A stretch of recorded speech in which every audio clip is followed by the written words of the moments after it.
Hi guys.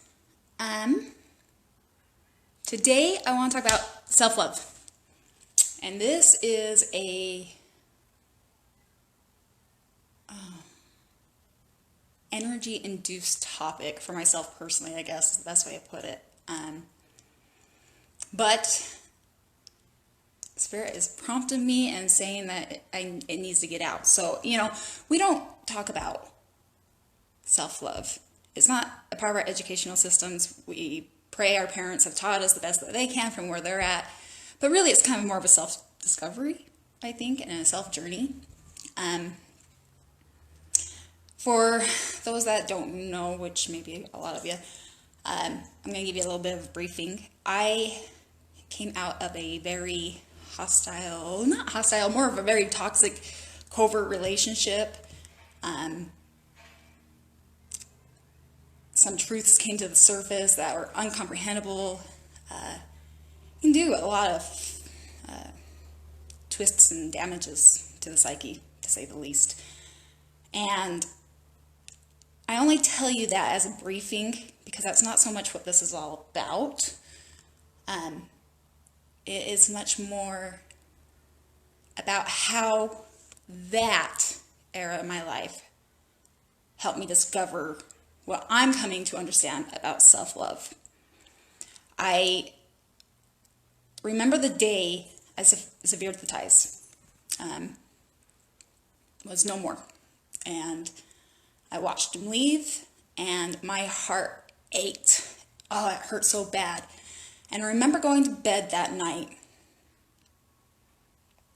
and contemplating all of it and just asking Spirit, please tell me I've done the right thing because it hurts. And even in that moment, I had been working so hard and diligently last year to understand what unconditional love was and forgiveness and discernment and come to full terms around about self-love. And I remember just the statement, I just remember speaking, God only knows, I don't even know what self-love is. Am I doing the right thing? And one of the angels asked me, clear as day, why did you do it? Because I genuinely do believe that we're guided all the time, but we have our free will, right? And I remember I answered it. One, I wanted the cycle to end. I couldn't do it anymore. Because I wanted to trust my intuition. Because it had never really led me wrong before. I was deciphering between insecurity and intuition. And my intuition was screaming. And three, because I wanted to be obedient. There had been so many times Spirit had told me to walk away.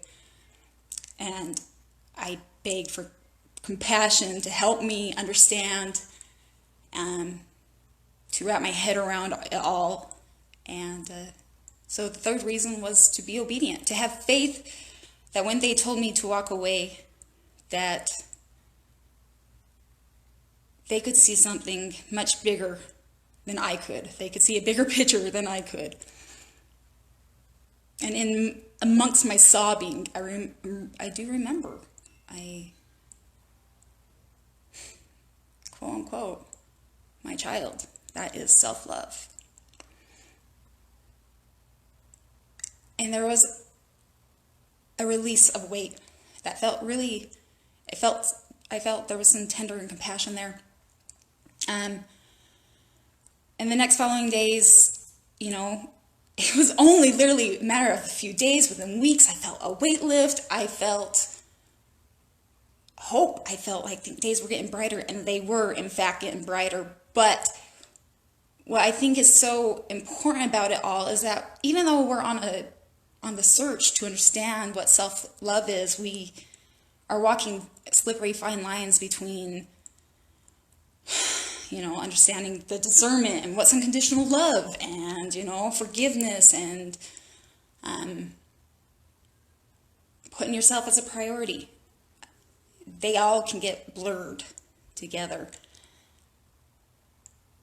And what Spirit really, I think, what the message is, a part of sharing that with you guys.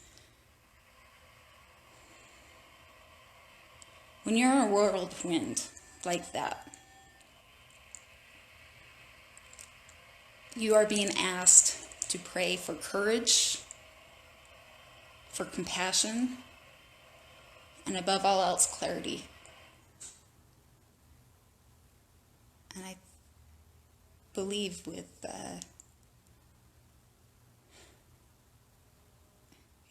if you go in with a genuine heart, some tenacity, they aren't going to give up on you. Spirit wants nothing more for you. The universe, our God, doesn't want, they want us to be surrounded with love, good relationships. And we have to create that safe space within us first. So, much love. I hope that helps. If you're in a dark spot, remember, have courage, compassion, and clarity. Seek, ask, and I do believe it will be delivered. Love you guys.